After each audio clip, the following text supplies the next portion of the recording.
嗨，大家好，初哥昨天到了西安的终南山脚下，然后见了一下我的好友醋鱼。醋鱼在这边租了一个院子，然后把院子给做成了自己的摄影工作室——长安照相馆。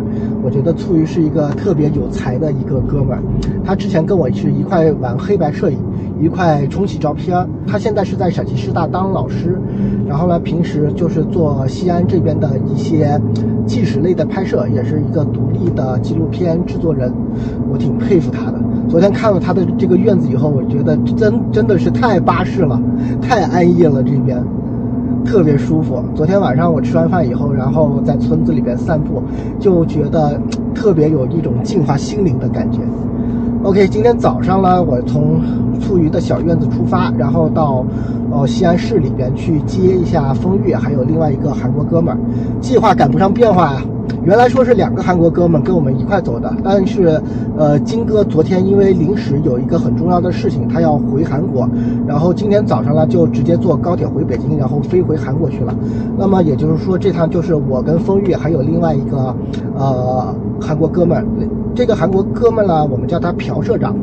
朴社长原来是韩国最大的出版集团明英社的前社长，他现在已经退休了。然后呢，这回呢就准备在中国国内给开一条旅游线路，走丝绸之路的旅游线路，然后带韩国的一些朋友来这边来体验一下我们的这个历史文化。所以呢，这次也是一个比较艰巨的任务，希望能够把我们最精华的一面能够展现给我们韩国的朋友。 가득차에서인데 무슨 소나무 광장 뭐 과장 하면은 예. 무슨 광장만큼 넓어서 나이트클럽이 就是代表什么呢？就是15年前来北京的时候，他去过一次夜店。夜店。他去完夜店以后，15年前，他觉得哇，那么大，因为中国有个地方大嘛，就夜店特别多，人也特别多，他就很惊讶。15年前哎呀，那是2008年，对，15年前，08年那时候，他说地方特别大，然后人也特别多，然后就这个可能就地大物博的国家，然后他就待了一会儿就出来了。那这回去新疆的话，因为新疆很少有外国人去嘛，然后新疆那边一定会打开他的眼界，我觉得。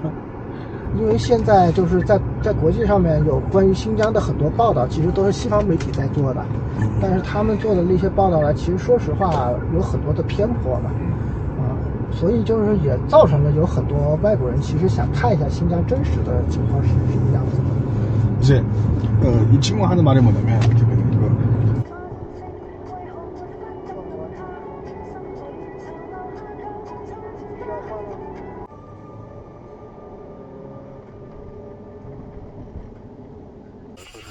我们现在把车停好了，正在往麦积山石窟步行。从停车场到石窟大概有个500米的距离。这是一条很安静、很舒服的林荫小道。现在我们就身处麦积山当中，马上看一看宏伟的石窟究竟是什么样子。麦积山石窟在这个秦岭的群山当中显得特别的突出，就像一颗破土而出的大笋一样。上面有尖尖的笋头。走，我们过去看一看。只有来到了麦积山石窟的脚下，才能真正发现它的宏伟和壮观。大家可以设想一下，在秦岭的这种崇山峻岭当中，有这么一个山头，然后里边经过了1600多年的雕琢，形成了这么一个石窟山，实在是太伟大了。朴社长在来之前就已经研究好了，他主要是想看第44窟和第133窟，现在正在地图上面寻找这2个窟的位置。朴社长对中国文化还是挺精深的。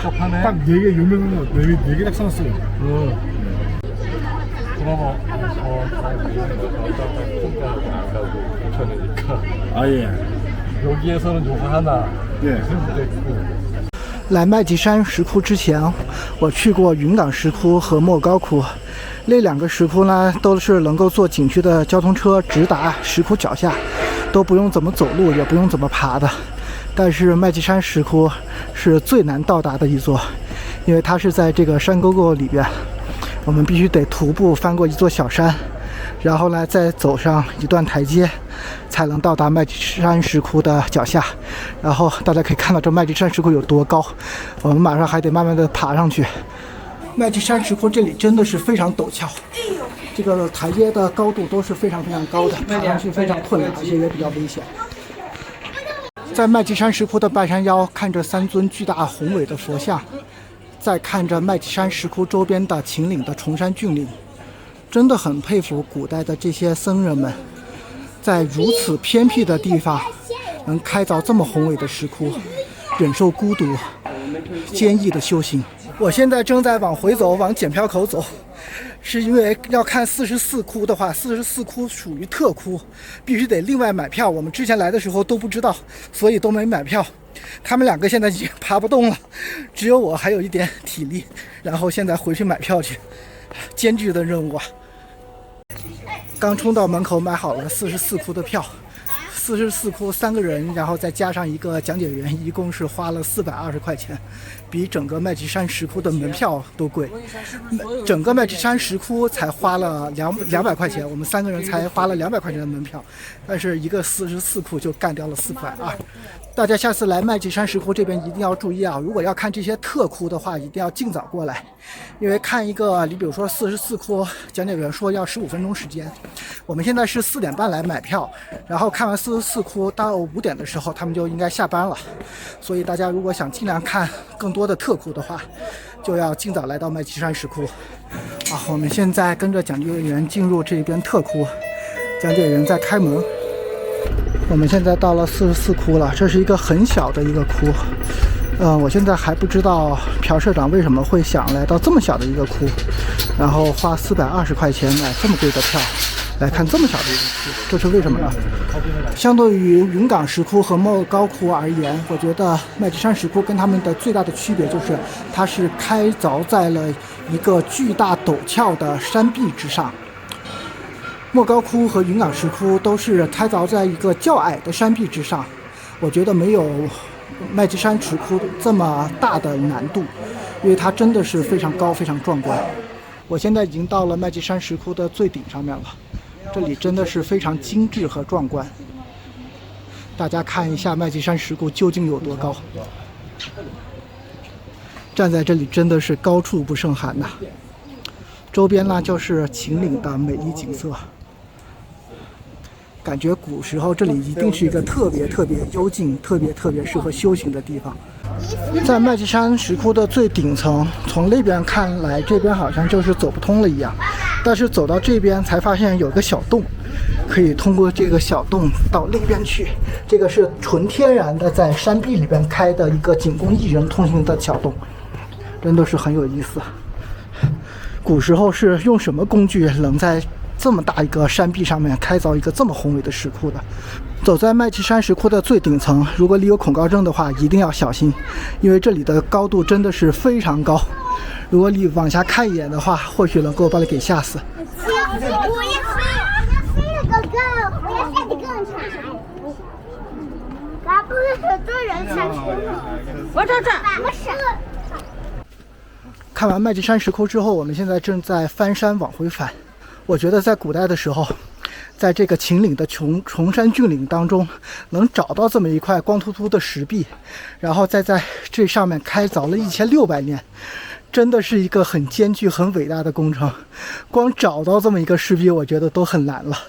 然后僧人们又在这边开凿了1600年，真的是非常佩服。好，我们现在翻过这个小山，然后回到停车场，晚上就往天水出发了，在天水住，然后明天继续向西。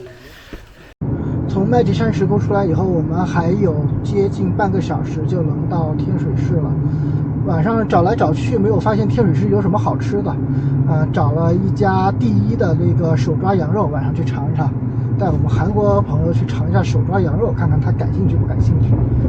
대표님,양고기를 삶은 양고기를 괜찮으세요?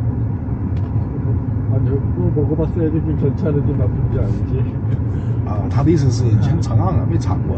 没尝过是吧？行，那正好晚上尝一尝，看看怎么样。这边的清蒸羊肉应该是做的挺好的。今天正好都累了，应该大吃一顿哈。对啊，朴团长他那意思什么？就是说现在很多年轻人啊，他们现在很多年轻人他们是，尤其吃麻辣烫和羊肉串，烤的羊肉串啊，对，现在吃的特别多。然后之前是什么呢？因为韩国之前是朴团长小时候的时候吧，他因为韩国没有养羊的这个资源嘛，对吧？